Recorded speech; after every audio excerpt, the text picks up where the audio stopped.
And my first thought was drop the rifle and try to dig in with my hands. Well, at the last instant, I jammed the stock of that rifle into the ground, and that stopped me. I gave me an admiration for those people that chased Geronimo and stuff, stayed in the saddle for 30 hours. He killed a mountain lion with a club, you know. He said he had no choice. But they showed me a picture just in case I wanted to stop sandbagging. And it's of somebody pulling an old TV out of the front window of my house. All right, this is Backcountry Hunters and Anglers Podcast and Blast. This is Hal Herring. I'm hosting another one I'm back home in Augusta, Montana. And I got with me today, I'm super happy to have him in here. This Ron Mills from Mills Wilderness Adventures, my favorite outfitter in the Bob Marshall Wilderness. And Ron, I've known Ron for about 10 or 12 years since I made a trip with them for a Big Sky Journal story. And Harold, my son, went with us, and it changed Harold's life, really. He's packing and staying back there all now. I don't hardly ever see him anymore. But what I wanted to talk to Ron about was, he started in this business in 1959, right? Yeah, right. And I remember, you could correct me if I'm wrong, but you told me you came back from one of them and went back to cowboying and realized you'd be watching a cow's ass the rest of your life if you weren't careful. Yeah, well, just the excitement. There's something new happening every day. In the backcountry? Oh, yeah. Yeah. Every day's a new adventure. Yeah, I bet. What was it? What were y'all doing then? Tell me what it looked like in 1959. I know you were with Art Wycombe. Yeah, we were in White River. We went in about the 1st of September. I was 18. And the thing that we still have that camp today. We've purchased it. And the thing that's amazing was in 1959, the trees, the lodge poles, weren't quite as tall as the cook tent. Uh-huh. And now they're probably 60 feet tall. Wow. And the country basically looks the same. I would say overall it's better, certainly better, as far as keeping it wilderness. Yeah. Right. And y'all got a developed spring in there. I mean, that's one of the finest springs that got to be anywhere. Yeah. Well, there's a little spring right above the camp, and we've diverted it right behind the cook tent. The cook tent's right. Greatest water you could ever drink. I know. We were blown away by that. Yeah. It was, and it was super hot when we were in there that first time, you know. Yeah. And that spring is like some kind of paradise. Oh yeah. Yeah. Yeah. Well, I had. So when y'all first was there plenty of elk in 59? Yes, 59. I worked for Art 59 and 60. There was a lot of elk in there. We did good. Yeah. They hit a decline shortly after that where herd went pretty low. Historically, today we have that camp, and it's still one of the better hunting areas, I think, in the Bob Marshall. Yeah. And y'all hunt north in there. I've never hunted with y'all in White River. I have elsewhere, but. Yeah, we've got the camp there at the forks of White River, and we've got another camp 6 miles up White River at Cliff Creek. Uh-huh. It's basically the White River drainage that we hunt. Gotcha. Yes. And do y'all hunt? You hunt in September, right? Opens 15th of September. Yeah. Yeah. And we run 3 hunts in there, 3 9-day hunts. Yeah. You want to be out of there by the middle of October. I bet, yeah. So that before we can come back to this and all, but I remember when I first, you and I were first, you were writing down some of these stories from a long time ago, and I read some of them, and I said, you got to do something with this. And it's what we were just talking about before we turned the recorder on, was like the people who've actually lived it don't usually write it, and the people who are happy to write it almost have never lived it. Never lived it. And so when I was reading some of your stuff, it was like the two had met, and I knew you had to do something with it, Yeah. And that you published some of that in Bugle, right? Yeah, 2 of those were published in Bugle, yes. And then you put me on, speaking of being out of White River in October, you put me on that Warren Folda story, which we ended up getting published about being plugged up by the 40-foot drift in there. Yeah, that was 65, I think. Yeah. Yeah, I think it was 65. So they just stayed in there way too late. Yeah. So tell me, rehash that one a little bit since Warren's passed on. Well, there was Art Wycombe owned it. He had 3 guys with him at the time. Warren Folda was really the only capable-bodied one. They had a old camp tender, Floyd Roberts, but he was pretty old and pretty crippled up. And a guy by the name of Toby Tollefson, who was a hunter. He kind of filled in once in a while as a guide. But they stayed in there till almost Thanksgiving. Uh-huh. And they got caught in a storm and trying to get out of there with, I believe Warren said there was like 20 head of pack stock, the 4 of them.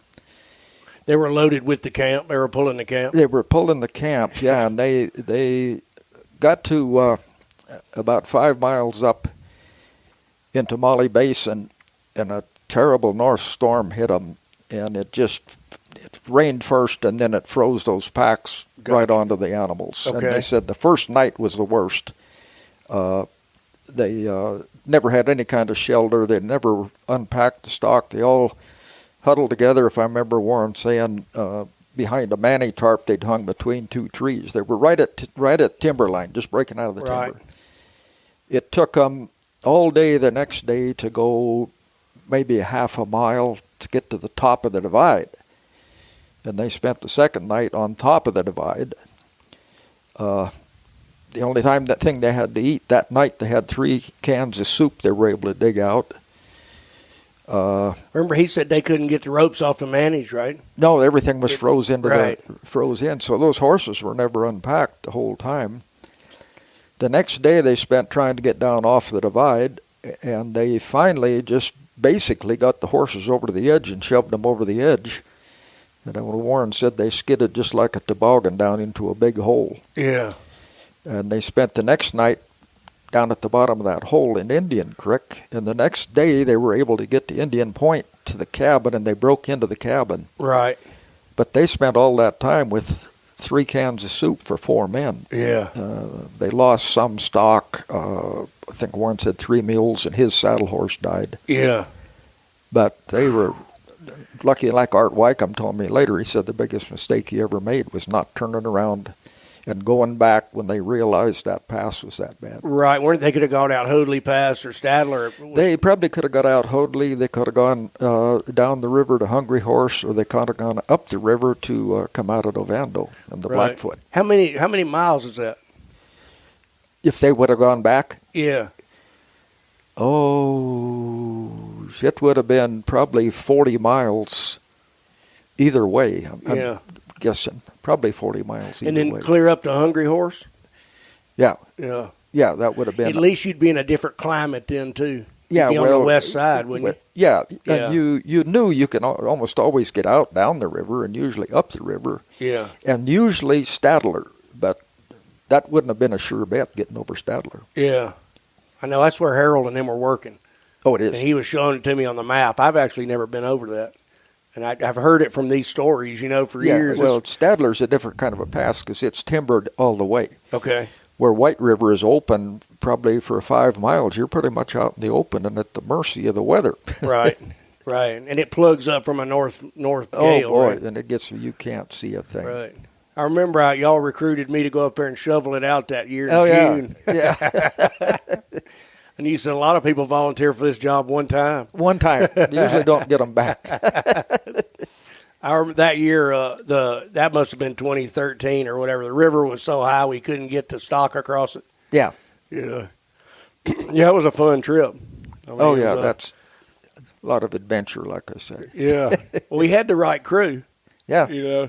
I remember, I think it was you said, we could get probably three out of 5 across. But I don't know if we could shovel out the pass, with just the ones that survive. Yeah. Yeah.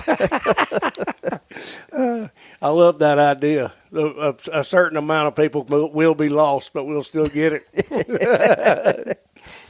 So I remember Warren Folda told me a great little sideline in that story was when they decided to push the horses, he had seen 2 bull elk come sliding down that thing in the early morning light. Yeah, I think what he did, I don't know if he actually seen the elk, but I know he seen Saw the tracks. Their slide. And realized that they'd just gone to the edge and just went over. And it was a cornice. The wind had just built a wall in there. Right. Yeah, he said there's probably close to 40 feet of snow. Yeah. Holy smokes. And it was their last resort, really. Yeah. Wow. What happened? And Warren stayed in there for a long time. I know I got those stories from him before he passed on a couple of years ago. He was a old school. He was great. Oh yeah. I felt so lucky to get in on that, and listen to those tales. Oh yeah. And Warren was I think he said he was 30 years old at the time. And, yep. And like he said, they had one scoop shovel, and he was the one running it. Yeah. And one man that could move it. Yeah. So did Art Wykeham stay in that business? Did y'all take that camp from his people? No. Art bought that camp in 55. He had it for 33 years. He sold it in 88 to Gary Duffy. And Gary had it for 11 years, and then we bought it in 99. But yeah, Art had it for 33 years, I'm pretty sure. Yeah. And when you're hunting out of there, are you going up, you take the horses up real high to those, alpine basins? Yeah. I know Haystack Mountain is right behind y'all. Yeah. We usually try to eat breakfast about 4 o'clock, try to leave about 5. You're riding in the dark for sometimes an hour, sometimes 2 hours if we're going clear up on Haystack or something. Then usually we tie up. Being the backside of the Chinese wall. Yeah. Yeah. And usually we tie up and we don't hunt off the horses, just get the horses to your destination and then spend the day afoot. Yeah. Yeah. Yeah, I know it's a hard hunting. Oh boy. Yeah, you ride out of that camp, and a lot of those hunters, they'll leave camp in the dark, and you bring them back that night and they say, wow, we come over that in the dark? Yep. Yeah. I know I was in Minnesota on a trip with Mark Taylor, who hunted with y'all, and he loved it. He's an outdoor writer out of Virginia, and a guy I've known for a long time. But his partner couldn't do that kind of hunting. He wasn't ready for it. Yeah. And then my buddy from Mississippi came and hunted with your son Tucker, and he couldn't do it. I mean, I told him for a year before that hunt that it needed that there was things going to have to be done. You're going to have to walk uphill and stuff, and he couldn't. It wasn't for him. No. Well, it's a real physical hunt. In the first place, you got an 8-hour ride, 24 miles, just to get to the camp. Yeah, that's an ass flattener and a half. And that kind of does some guys in right then if they're not in shape. Well, I took my cue from you. You walk some of it over the pass to get your knees back. Yeah. And that's what I was doing. And then Amy's mother showed me a trick with moving the stirrups so that your knees aren't always in that same spot. Yeah. I gave me an admiration for those people that chased Geronimo and stuff, stayed in the saddle for 30 hours. Yeah. You hear those stories about. Oh, yeah. Yeah. But, it's an ass flattener of a ride. But, boy, it's nothing more spectacular. No, and the neat thing about that ride is you got such a variety. Now, you start from Benchmark, you're in timber, then you got about 6-7 miles of recent burn within the last 6-7 years. Right. Then you break out into the high country, and like when the colors are changing in the fall, that's beautiful. That Indian Creek, you hit the top of the divide, drop into Molly Creek, and it's really pretty. Yeah. I remember what impressed me the most on that summer trip is we rode to the main river, which would be the Middle Fork of the Flathead. South Fork of the Flathead. And you go through that, what is that, White River Plain? White River Park. Yeah. Well, it's just endless we don't have ponderosas on this side. No. And all of a sudden you're just in this endless ponderosa forest with no undergrowth. Yep. That's really spectacular. And what is that? What is that? Is it I've never seen anything like it. I don't know. I can remember the first time I come through there. I'll never forget it because all of a sudden you're in completely different vegetation and stuff, and it is just like a huge park. There's no undergrowth. Yeah, no undergrowth at all, and you can see all the way through it. Yeah. Yeah, it's kind of like a dream. And thank God the fires didn't Right. destroy it. Right. Yeah. And there's not that much to carry fire up in there like there is in a lot of places. You No. know, it's that short grass. Yeah. And then you get to that big old river. It's pretty wild. Oh, yeah. Yeah. I had so I remember when me and you were talking years ago. You were talking about we were talking about elk hunting in '59 in that camp, and y'all had those farmers that they hunted hard, but they partied and stayed up. Oh man, did they party? And they were. What was that like? When they bet? You were telling me they bet a section of land on a card game. Yeah, my brother remembered that. I didn't really remember. I remember those guys with high stakes. Yeah. And So that was Ray was yeah. yeah, and they were high stakes. And the guy we had cooking then, Shody Crawford, boy, he was right in the middle of that. And, I remember if he was winning, it was a happy camp. If he was losing, there wasn't a more miserable person in the world to be around. The cooking went downhill. But yeah, that whole outfit, drinking there was a lot of drinking went on there. Yeah. Early season and late season. I remember some of those guys, farmers from up north. I think if I remember right, Art was charging them $10 a day. Yeah. And they would come in and spend pretty much the whole season. Wow. Right, because that was between after harvest and before harvest, planting. yeah. Right. Yeah. Wow. And Yeah. did they kill big elk? Yeah, they did. Yeah. When his camp on the North Fork of Sun River on the east side of the divide, Yeah. it's pretty much a fire line situation. They would hunt early in the morning, see if any elk crossed the river out of the reserve. Now the game preserve the game preserve date back to what, 1900s? 1913, I believe. Okay. Is when that preserve was formed. So for people who don't know this country, everything on which side of the river On the west side is closed. is closed. East side was open, so everybody would camp along the river, and if the elk crossed, Right.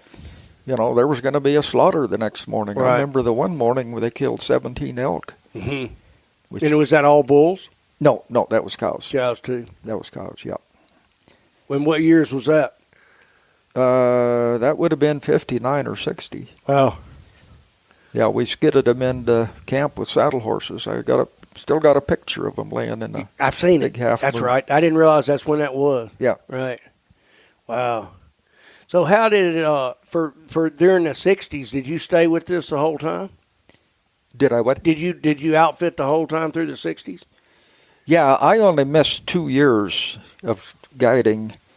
It would have been the mid-60s. I just got married and I took a ranch job, a riding job for 2 years, but I couldn't stand it. I had to go back. Yeah. Where were you working up here up Smith Creek? But that Where was that ranch job? the Dearborn Ranch when Mike Gotcha. Kern had it. Yep, Yeah, yep. I got a riding job there, pretty much just strictly riding, and I Yeah. loved that, but it's not like the backcountry. Right. Right. Yeah, Harold was telling me he thought that the adventures of like even clearing trail, he just said, I don't want a fixed fence. Yeah. He said, I'd rather clear trail with some tree that might, go any way, and then go lay in the river for an hour and then go clear trail again for 10. Yeah. Yeah. It's- Yeah. Well, y'all have been involved in this. So you took off, and then you were a shoer for a while, right? Well, when I left that ranch job, what happened, I think it was, I can't remember what year it was. Must have been 67 or 68. And I was hanging around Augusta here. I left there, and I didn't really have a job or anything. And another outfitter, Roy Coghill, come to me, and he said, what are you doing for this summer? And I said, well, I don't know yet. I've been offered a couple ranch jobs, but I'm not sure I want another ranch job. And he said, well, Yeah. will you take this geological surveyor for me? I've got the contract. He's remapping all these trails.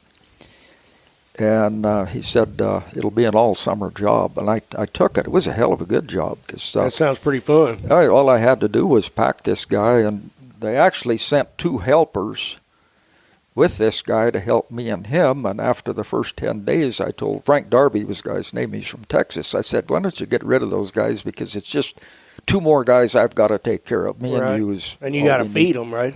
Yeah. Yeah. So from then on, it was just me and him, 10-day hitches. And when I got to the end of the summer, Roy said, well, what are you going to do this fall? And I said, I don't really know. And he said, well, will you stay on and guide? Yeah. And I did. And then I wound up working for him, I think, for 6 or 7 years until he sold out. Right. Yeah, I know Roy a little bit. Yeah. Yeah. Yeah. So when y'all were doing the trails with Frank Darby, where'd you go? We went all of these maps, this whole end of the Bob Marshall, east side and west side. Yeah. We redid the whole thing. And he would go along and he'd have to, he had a kind of a magnifying glass he'd pull out, and he had to make sure these trails were right.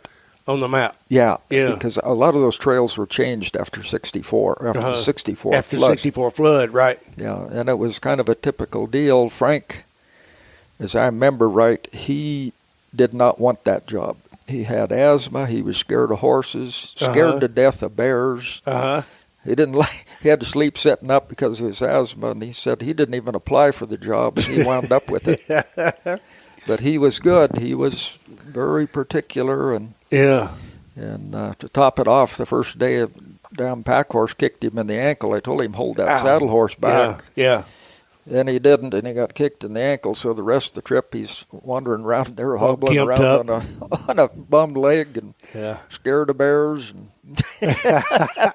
and working anyway. Yeah, that's wild. Yeah, he had a real Southern accent, and I remember you got to watch out for them. We were going up the Broda Creek, and we were trying to make about a 30-mile loop one day. It would save him 2 days on the long run. Yeah.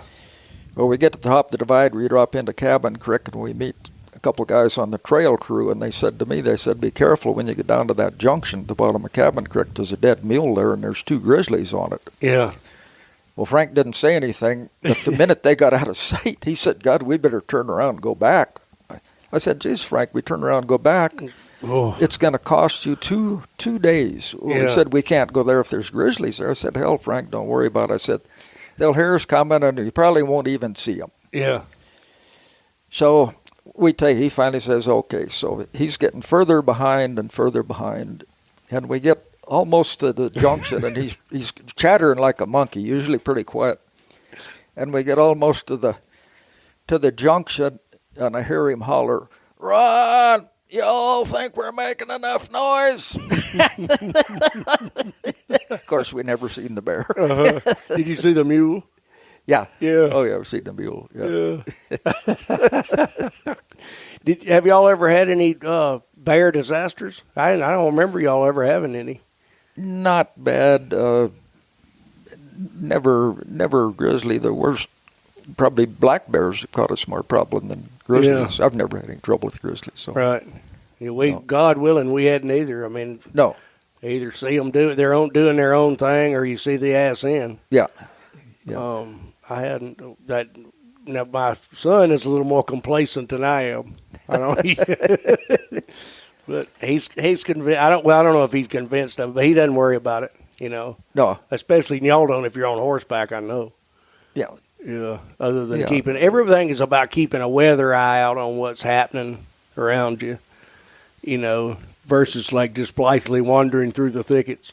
Yeah. Which I'll do that too. But so you had on that couple of things I wanted to get in. So when you had that story, Bad Day on Horse Mountain, and one of the things I liked about that story was the kind of the old school no frills approach of just taking off with a 30-30 and maybe a sandwich. Yeah. And I was interested in that because you and I had that conversation about hunting in general and how y'all were trying to kind of not keep at bay, but y'all were mistrustful of this new long range shooting. And you have to kind of walk a fine line with people who want to shoot far, but y'all are into hunting. And I had Tucker's Ron's son. Tucker explained that to me one time. So what we're doing is hunting. We're not shooting. Not shooting, yeah. And we're not we're not selling elk. We're hunting. Yeah. And And what about that? Do you see that's changed, like what between the time when y'all just shouldered a 30-30 with iron sights? I mean, y'all still carry those things, don't you? Yeah, that's all I've ever hunted with. I've Yeah. tried other rifles, but I'd like that little 30-30. It's light and it's awful fast. You can Right. get that thing out of the scabbard and have 3 shots off while most guys are trying to get the gun out. Right. I really liked it as a backup. Now, Tuck doesn't allow the guides to carry guns. I liked them to carry a gun because I've seen too many times a hunter hits an animal and then he can't keep up to you Right. to track it, and then you wind up there at the animal, and There the he hunter's a half a mile behind you. So I like it just so you don't cripple something. Yeah. And get it. But to me, the modern technology has changed hunting, way changed hunting, and not for the best. You know, Yeah. I've told you, Hal, Yeah. we were kids. We dropped a sandwich down our shirt, never carried a backpack, never carried water. That old 30-30 open sights, I don't even remember having binoculars till I was probably 30 years old. Yeah. And that's hunting. Yeah. You know, you gotta be. Did you just feel like y'all were willing to suffer more? What's that? Do you feel like y'all are just willing to suffer more? But you take any more, and these hunters show up with every gadget Yeah. you could imagine. They'll have a 25-pound day pack, for God's sake. Yeah. You know, and this long-range shooting, I don't agree with these 500, 600, 700-yard shots, you know. On live game, yeah. It's like we had a hunter, this Jeff Morris, hunted with me for years. He's a good hunter. But him and his son were with me one morning. We were just out of camp, and we seen a pretty good mule deer buck. And he was off. I think they got off and rangefind at 450 yards, something like that. And Yeah. we were there 15 minutes watching him. The deer never hardly moved. Right. And finally they decided that's what they wanted, and so they got off and laid down on the backpack and right through the heart, one shot. And that night I was sitting around the camp there with Jeff, and I said, you know, Jeff, that was a hell of a shot. But I said it wasn't much of a hunt. Yeah. And he said, you're exactly right. All it was a good shot. Yeah. There was no Right. stalking. Right. So it's changed a lot. Yeah. And as far as wounded game, there's more game lost now with these guys shooting Yeah. that far. Right. And part of the time they don't even check. Right. It's just Yeah, I've seen it up at Palmer Flats when we hunt that migration corridor. You told me that. Yeah. And we were sitting there. Harold never would go back. You know, it's one of our only places like to go on foot without stock. But but those guys, they just, I think he shot a box. You know, up into the at those elk up there in the rocks somewhere. That was the guy you said that never even went up and checked. They never went and checked. Yeah, see, that just. I think they had some optics they were looking up there and never went and checked. It just gives hunting a black eye. Yeah. Yeah. I remember with y'all, in some of y'all's country down by Lost Cabin, Tucker told me he heard somebody shoot a box up to Steamboat Mountain there. Yeah. Yeah, like he goes, who carries that many rounds in their pocket, you know? But so when tell me that story on that Horse Mountain, that bad day on Horse Mountain, because I don't really remember that one. I have the Bugle magazine somewhere. It was the first year I'd leased some private ground, and I'd hunted it some before, but not a lot. And I remember that was the first hunt in my whole life that I didn't go with my group. But I had Tuck, he was my son, and I had Tom Edsel. He'd been with me for years and years. Right and I thought, well, it's time for them to. Tom be one of the top hands in this whole. Oh boy, he's a good guide, and so I had them go on in, and I said, I'm going to stay out here. I didn't book any hunters in that the first year until I looked it over, seeing what was there for game and stuff, and I think I'd been out there a couple of weeks. I was staying in a cabin there at Goss's, and one morning it was cold. I think it was 30 below, 25, 30 below, and I debated about not going out, and then I thought, no, hell, I hadn't got an elk yet, and I damn sure needed to get something in the freezer. So I thought, well, I'll go and the only smart thing I did all day, I took a good horse rather than one of those green horses. I was usually riding green horses, and I took a good horse that day, and I got out probably 3 or 4 miles, and there was a bed ground I'd been going through, but the ground hadn't been frozen when I'd been going through there. So I tied up the horse and started off across this side hill on Horse Mountain, and I had about probably 75 yards of kind of a slide rock. The ground was bare. The snow had blown it bare, but I didn't realize it was that slick, and I got out on the middle of that side hill. In that like frozen scree rock? Yeah. Yeah. And I'm going along, and I'm thinking, boy, this is getting, maybe should turn around. Well, about the time I decided to turn around, my feet went out from under me, and I started sliding. And man, I probably slid for 50 or 60 feet, and I was almost to a cliff, probably I don't know how high the cliff was, 70, 80 feet, enough that if it didn't kill you, you'd have wanted to die if you went over. And I had the old 30-30 rifle, and my first thought was drop the rifle and try to dig in with my hands. Well, at the last instant, I jammed the stock of that rifle into the ground, and that stopped me. Mm-hmm. But I was laying on my stomach with that rifle holding me like that. And I knew it wasn't far when I went over. And I thought, oh, my God. And what the hell am I going to do now? And I finally got straddled, and I mean it was literally inches at a time to get back up. And I finally got on across, and I'm thinking, God, how dumb can you be being out here alone and taking a chance like this? Yeah. But I thought, well, I got to go all the way around through that bed ground anyway. I can't get back across there to get back to the horse. So I get up in that bed ground, and here's 3 fresh beds. I didn't see them. They spooked, and I thought, well, hell. I still got a chance. So I get out in the open and look, and here they are clear across the draw, 3 bulls. Uh-huh. And they were about a mile away. So I had every intention of going back to the cabin, but you do crazy things when there's elk in front of you. And sure. I thought, I'll run, but it's too early to go back and sit in that cabin all day. I'll run back and get the horse and make a run at them. So I went back and got the horse, but in the meantime, it was snowing worse and blowing all the time. And what time of year was this?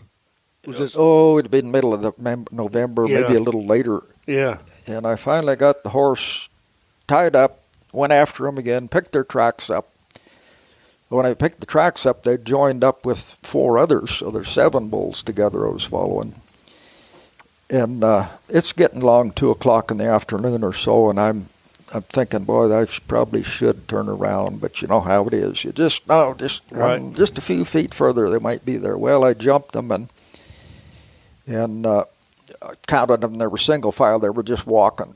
And I pulled up and dropped the back one, and he just dropped and went out of sight. I was probably 75 yards away, and I'm thinking, oh, man, I better scoot, because by the time I get him dressed out, it's going to be late. Your days are real short right there. Yeah, so I get down to where when I shot, he dropped and slid down out of sight.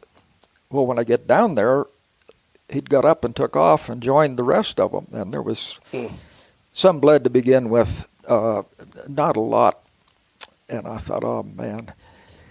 So I followed him, and ordinarily you'd have given him an hour, let him bed down, but I didn't have time to, so I took off after him, and he quit bleeding.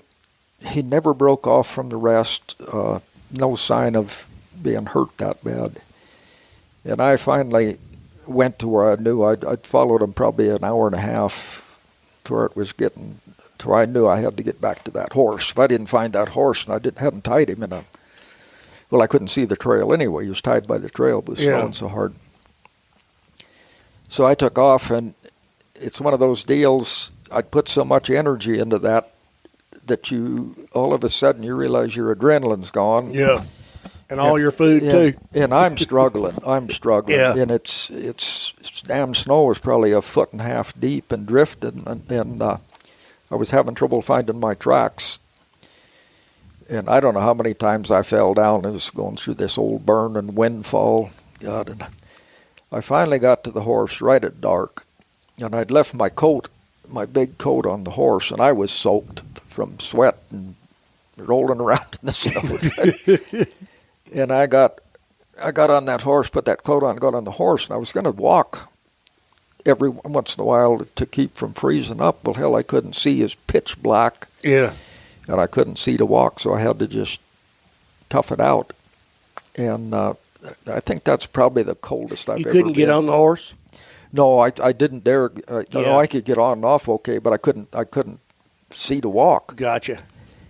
And I finally got back to the cabin, and boy, I'll tell you, I couldn't hardly get off of that horse. I finally got off and left him stand there and run in the cabin, and I had a few ashes left, and I got a fire going and changed clothes and went back out to feed. But twice in one day, two real stupid mistakes. It'd be amazing to lose your life like in a country too where you're pretty close to home. Yeah, it's just so rugged. It's so wild in there. Yeah, and see, when I got back to that horse, I was probably 6-7 miles at least from the cabin. It would have been a good long 2 hour. Yeah. How old were you then? Oh, probably 55. Right. I remember we were talking about, me and Harold had that thing we call the Little Eiger, and if you climbed straight up that ridge, you could get above those elk that would get in that little unburned timber. On Horse Mountain, yeah. Yeah. Is that Horse Mountain? Yeah. Yeah. And and you said, well, I used to could do that, what was it, in 50 minutes or something like that? And I said, how old were you when you quit doing that? And you said about 55. Yeah. I said, I got a couple of years left. Yeah. But we would go straight up that on the lee side of it, where the wind was. On the east side. Yep. Yeah. And if you got to that notch in the rock, we almost got them that way. Yeah. And so naturally we did it like 6-7 times to prove that it wasn't going to work. Yeah. But that's a huge amount of gain. You just go straight up that ridge. And one of the first years I had that, every time I'd make that run to the top of that thing, I'd say, I am not going back up there again this year. I won't do it again. But then the next day, damn elk could be up there, and you say, oh, got to take a chance. Was it burned back then, too? So there was that one big unburned stretch of timber that they went straight to. Yeah, it was burned. Yeah. Yeah. Yeah. Yeah, that's some big country. Oh, boy. And I mean, it's tall enough. It has a big cornice of snow on top. Yeah. Because I was with Briar, your grandson. Yeah. I was with Briar up there, and we had to punch through a cornice to get back onto that ridge. Yeah. From behind. And he was pretty impressed by that. And it was awful coming down that. It was frozen. It's that slide rock. It's about as big as your palm. Yeah, you can't keep your feet. Yeah. So when how do you think over the years? So y'all had one thing I wanted to ask you about. Where were you in the '64 flood? In the '64 flood, I was on the ranch we had on Elk Creek. Okay. That was I think the year my dad died in '63, so I was on the ranch that year. I run the ranch 1 year, and then I couldn't take it anymore. I had to go back. Uh-huh. But I remember looking out and out my bedroom window upstairs, and all I could see was water. All of our sheds, garage, everything. The house was about 6 inches from being underwater. Yeah. And we watched that most of the day. I tried to get my mom to get her out of there. She wouldn't leave. And finally, about 5 o'clock in the afternoon, I said, Mom, you've got to get out of here. I'm going to have to get you on a horse. She was really crippled up with arthritis. Yeah. And I finally got her on a horse, and the water going out the back way was probably halfway up on your side of your horse. Oh, man. To get him out. But, boy, that was something. I bet everybody I know that lived through that had a story. You know, of course, my house was flooded. Yeah. And there's a photograph of my house one time when I was sandbagging over here in the 2012 flood. But they showed me a picture just in case I wanted to stop sandbagging. And it's of somebody pulling an old TV out of the front window of my house, and it's all flooded. Oh, yeah. Yeah. See, actually, in 1975, the water was a little bit deeper on Main Street. But 75, that's when that dam broke up Elk Creek. Gotcha. But I know me and Roy Coghill went across Main Street right at the library, and we had on irrigation boots clear up to our hips, and it was about that far from going over the irrigation boots. So there was probably a good 2.5 feet in the center of town. In center of town. Yeah. And we on the ranch at 64, we had a neighbor lived lived just above us, and he was a terrible drunk. And he'd go to town about twice a day and get a pint of Seagram 7, and then he'd flip them off in the brush. Uh-huh. I'll bet you I picked up 200 empty bottles of Seagram 7 laying out in our meadow that had washed out. Nice. He got rid of them. He got rid of them. Yeah. Well, I got rid of them. Yeah. Did y'all lose anything in that? Did it wash any structures away or anything? No. Yeah. Just the mess. God, we cleaned brush and stuff up in those meadows forever. Right. I bet it carried stuff all over everywhere. Oh, yeah. Yeah. Wow. Were y'all downstream of where Smith Creek comes in or upstream? Upstream from Smith Creek. Just upstream. I bet it was a colossal mess up down there where Smith and Elk Creek come together, because that's a big hole anyway. I can't really remember, but it had to have been. Yeah. And then that's the year Swift Dam blew, right? Yep. Up at DePuyre. Yep. And killed some people. Yeah, it killed if I got it straight, Tom Hall Jr. was the caretaker of the dam. And if I have this right, he was warned that he better get his mom and dad out of there. And while he was down getting his mom and dad out, the dam broke, and he lost his wife and all of his kids, several kids. I knew Tom pretty good, Tom Jr. Yeah. Yeah, that was terrible. Yeah, I've heard that story a lot. I never knew the details. Yeah, and looking at Birch Creek now, you still see you bet. the damage from that. Yeah, it looks like a tsunami. Yeah. Yeah. So what was like, and I don't want to put you on as the old dude, but what was life like in the 60s here? Did they went elk hunting? They had wall tents and camps in the backcountry, right? Yeah. I mean, was it way different? Were there more people, less people? I don't remember about that. There were more people in this country in general, I think. Well, right? there was more people in the town. Yeah. School was bigger, and I remember during hunting season, hell, it was nothing for the boys to miss a week. Right. 2 weeks of school, nobody thought anything about it. Yeah. Everybody went hunting. Right. And more people had pack stock, probably. Yeah. Yeah. Yeah. Yeah. And did when you were outfitting in all those years, who were the clients? Who were your hunters back then? What kind of people were they? Well, as I remember, pretty much the same as they are now. Probably a lot more physical hunters back then. Yeah. Anymore, you get so many guys that just aren't physical. Yeah. Part of that due to what we're just talking about modern technology. Those guys had to hunt. Right. And like we said earlier, they partied hard. Yeah. Right. I think people in general were just had to move around more in the 60s.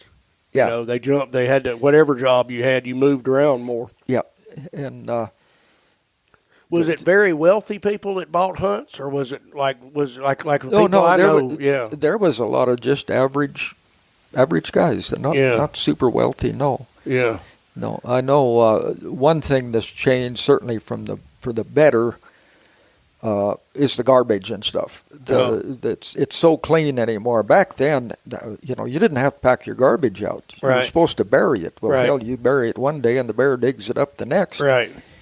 And when they had to start packing it out, and it used to be nothing for these guys to ride along with, just like it was such a big thing to be drinking beer. They'd have a 6-pack of beer hanging off their saddle horn and give the beer can a fling. Right.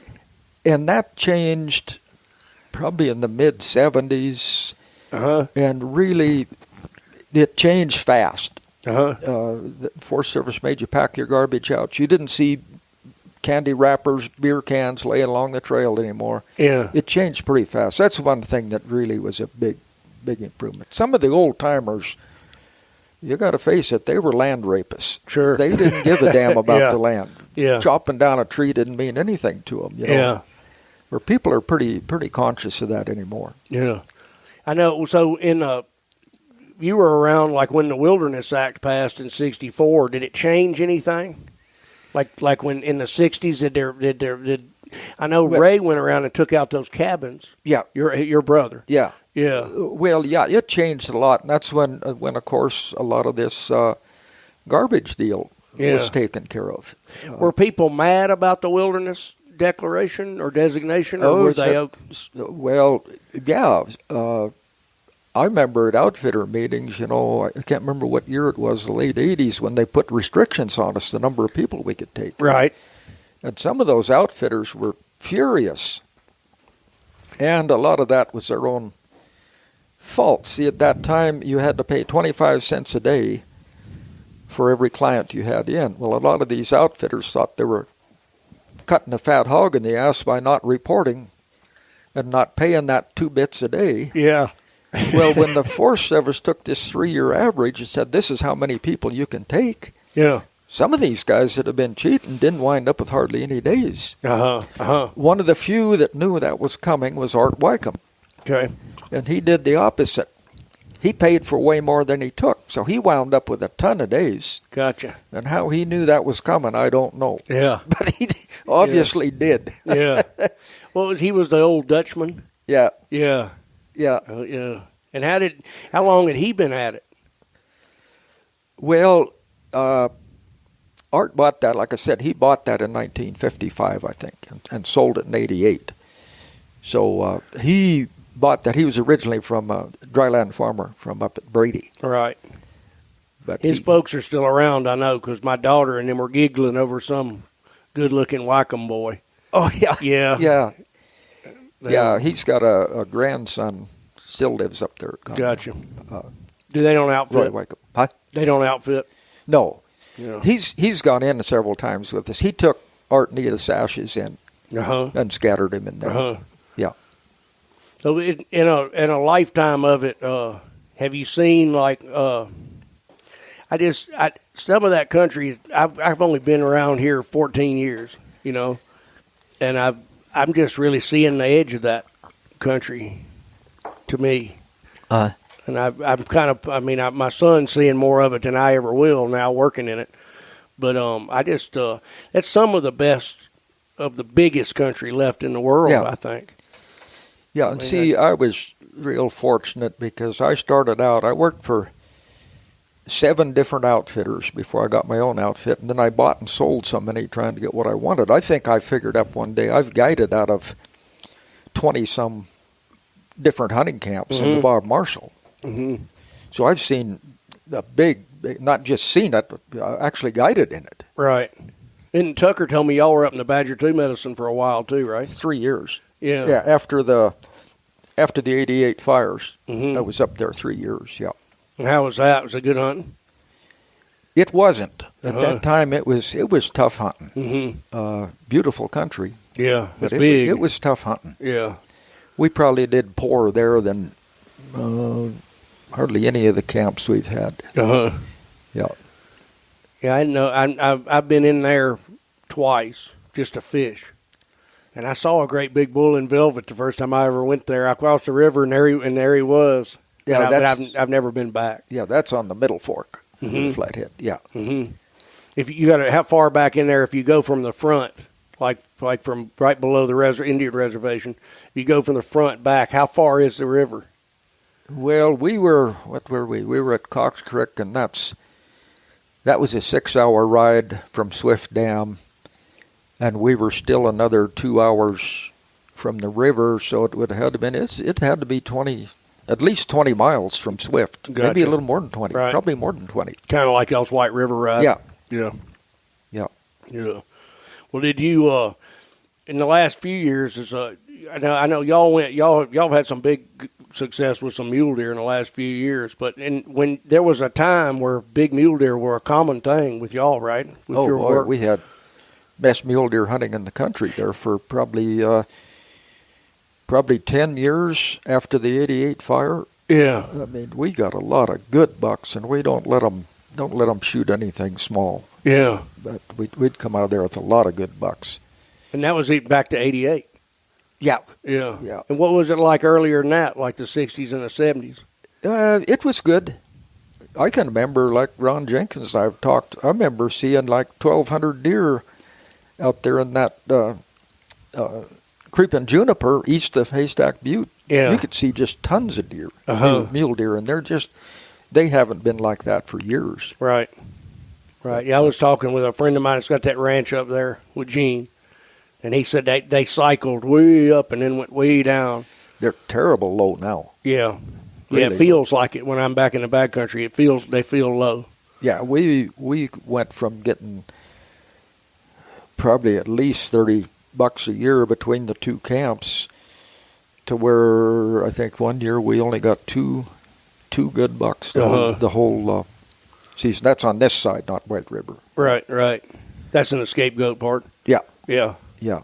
Yeah. Well, what when y'all are guiding people now, do they have like top of the line gear? Oh They yeah. show up with the good stuff. You bet. Yeah. But you still, I know, who was it telling me everybody was working on that frostbite case? One of those guys I was hunting, I wasn't hunting with them, but I was with them this year back in the scapegoat. Oh, Frank? Yeah. Yeah. Yeah. And he just stayed out there. He wouldn't quit. Wouldn't quit. Yeah, I remember, God, when we first started, you didn't have good clothing like that. Right. Hell, we didn't have packs, usually just boots and overshoes, and Right. you might have a pair of mitts if you were lucky. Otherwise, it's handy-andies. Yeah. What are those? What's that? The handy-andy gloves? Yeah. Yeah. Right. Like the ultra minimum? Yeah. Yeah. Yeah, the old work gloves. Right.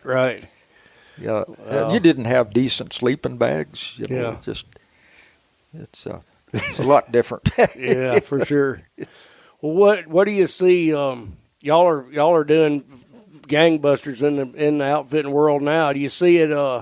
I know I do all this public lands reporting and stuff. You know, I don't think anybody's coming for the Bob Marshall Wilderness because I think they'd face a mob, an armed mob. You know? Yeah.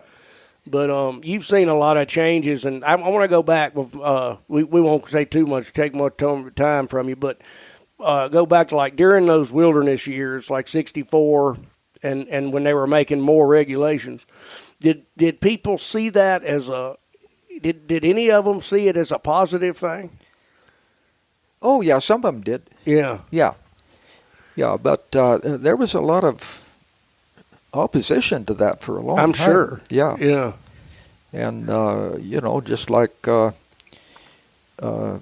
outfitting, you cuss at some of these regulations. Well, actually, some of these regulations, the outfitters had a chance to be able to have some of that. I know they said at one time you could have a 6x6x6 storage shed. Uh-huh. Well, hell, what do some of the outfitters do? Pretty soon they've got one 12 by 12, and pretty soon 16 by 16s. They wouldn't stay within the regulations. So then the Forest Service says, okay, fine, just get rid of the whole thing then. Right. So we had chances on some of that. Yeah.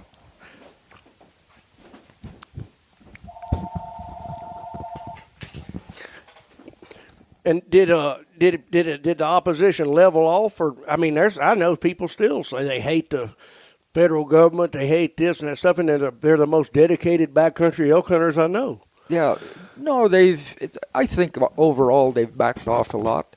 There's always going to be some opposition to some of that stuff. To anybody telling you what to do. Yeah. But and anymore, there's a different breed of outfitters. Mm-hmm. Now, you can't be the way me and like old Jack Hooker want to be. We want to be in the backcountry. Yeah.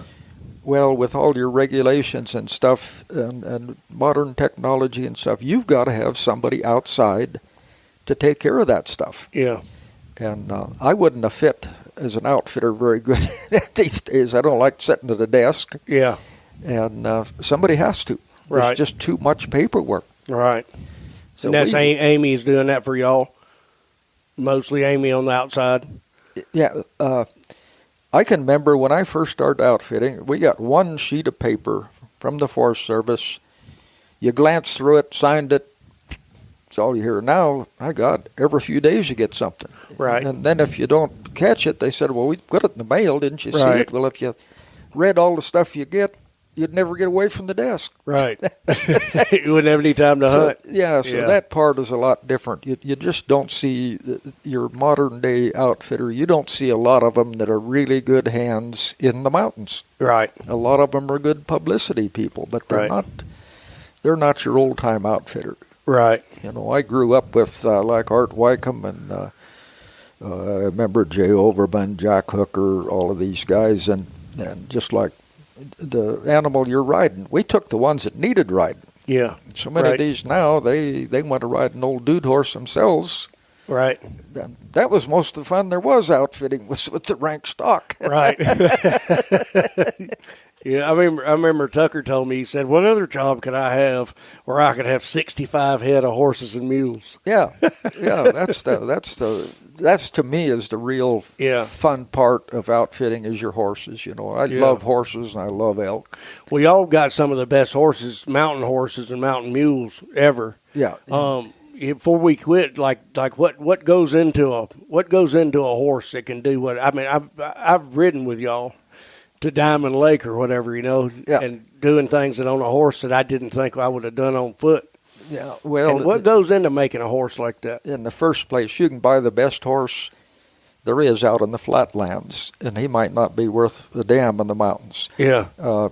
We've got some cross horses we got from Jack Hooker. Now they're part Haflinger, part Morgan, and they're really good mountain horses. They got big, heavy legs, big feet. Yeah. Travel good. Some of them are a little more horse than some of our people can handle, but you don't want these light-legged, these spindly, thoroughbred type horses. They just aren't going to cut it in there. And another thing I found out, that White River is extremely hard on horses. And it's like Art Wycombe told me, he said, the first year you buy a horse, no matter how good he is, he's only half a horse because he isn't used to the feed, he isn't used to the work. Right. It takes him about 2 years to get adapted to that.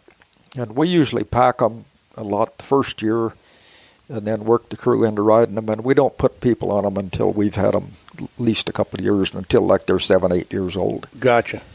And those horses are pretty remarkable, some of the country they've got to go through. Yeah, and they do it. Yeah. I mean, it looks like, I just was amazed at the sure-footedness and how long it must take for them to figure that out. You know? Yeah.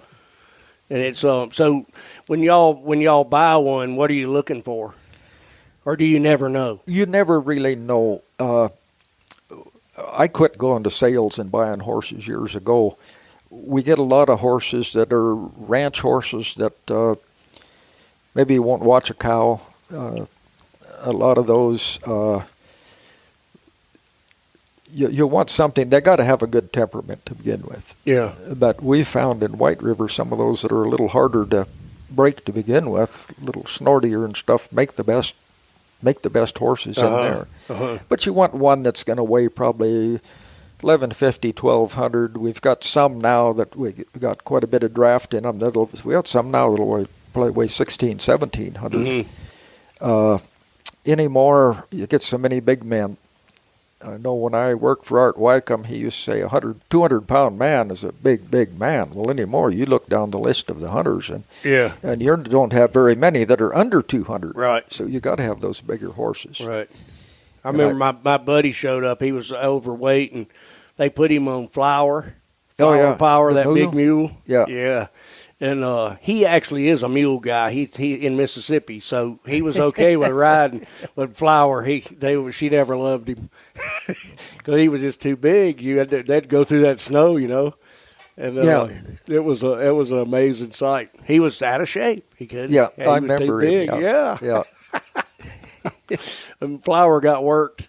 Yeah. In that long ride we took around Scapegoat that time. She was disgusted with the load she was taking.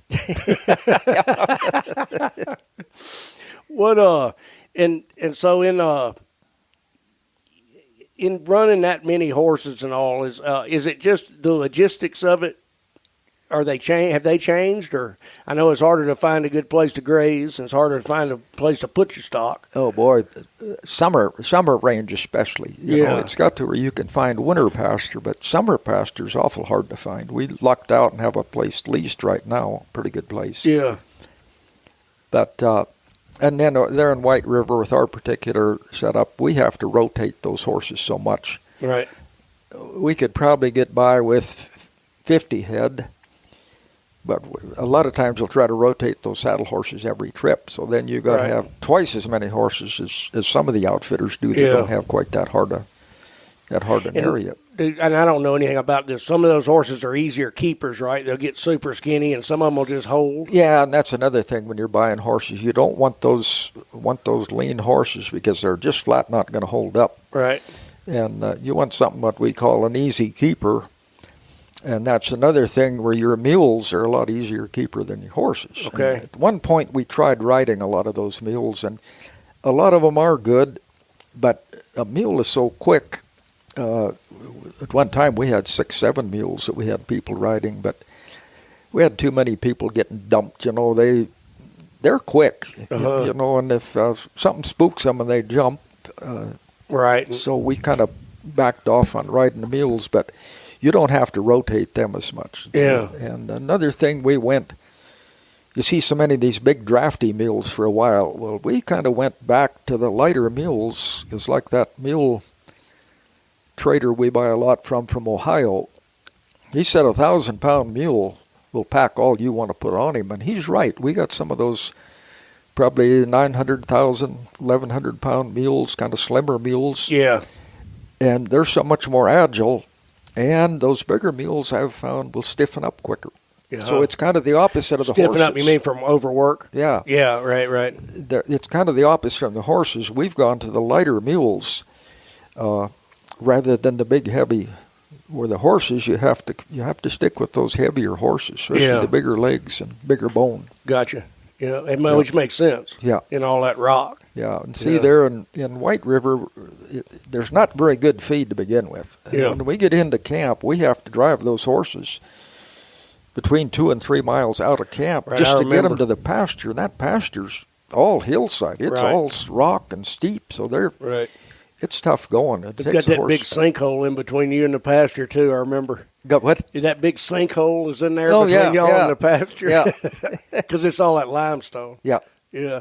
So tell me one time that on the other end of Gibson Reservoir, at the edge of the wilderness there used to be a bar, right? Yeah. Up on the hill. What was that all about? You know, I'd have to ask my brother a little more about this because it was closed when I went in. I started there in 59. I think they closed it in 57 or 58. It was a restaurant and a bar. It was a private cabin, and a lady by the name of Ma Sorrell had it. And she had a liquor license in the restaurant. And, God, I know Ray said sometimes those pack strings that pull in there like at 3 o'clock in the afternoon and spend till midnight sitting in there drinking, and the horses are pack stock standing outside loaded up, and then they'll ride on into camp and get in camp at in the middle of the night, 4 o'clock in the morning. Yeah. And I don't know how long that was in operation, but it was in operation for a while. It wasn't that big a cabin either. Yeah.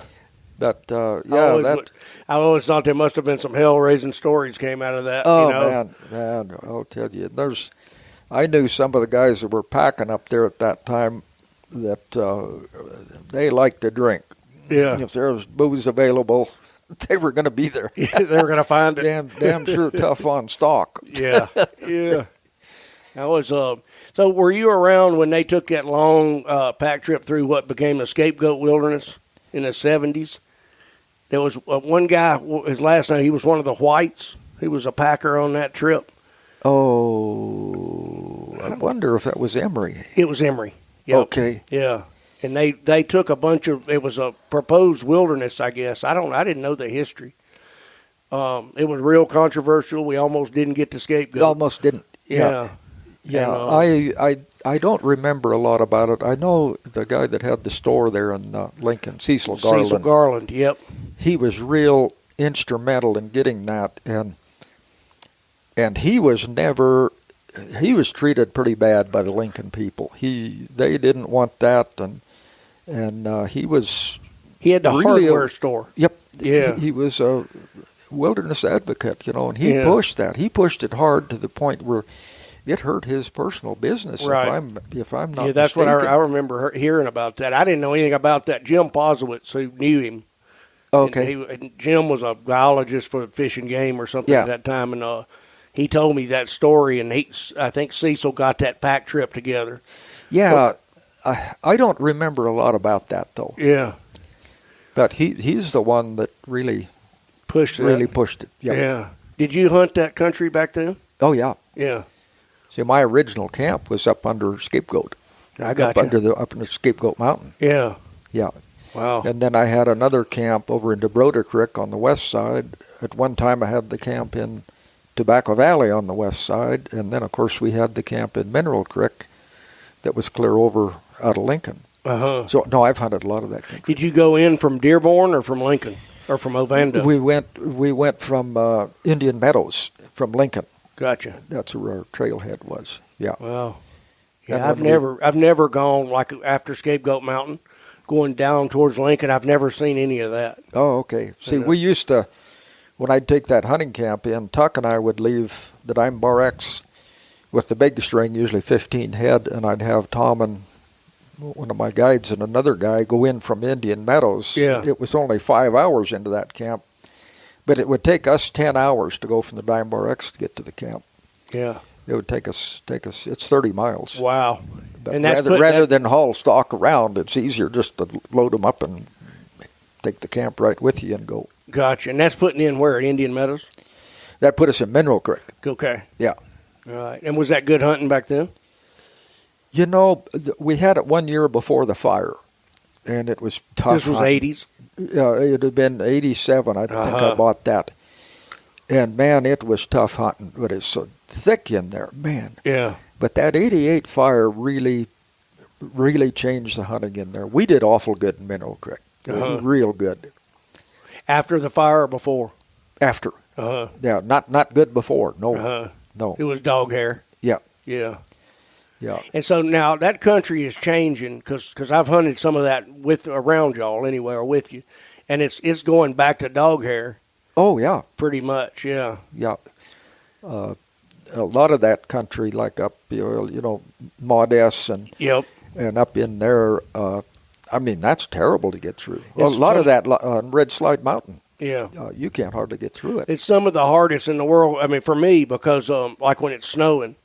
And you got those lodge poles that are about 4 inches in diameter, maybe shoulder to shoulder, about this far apart. Yep. And then all that jackstrawed up under them. Yep. At about chest to waist level. Yeah. And it's amazing. There's places in there I've gotten in there and got claustrophobia.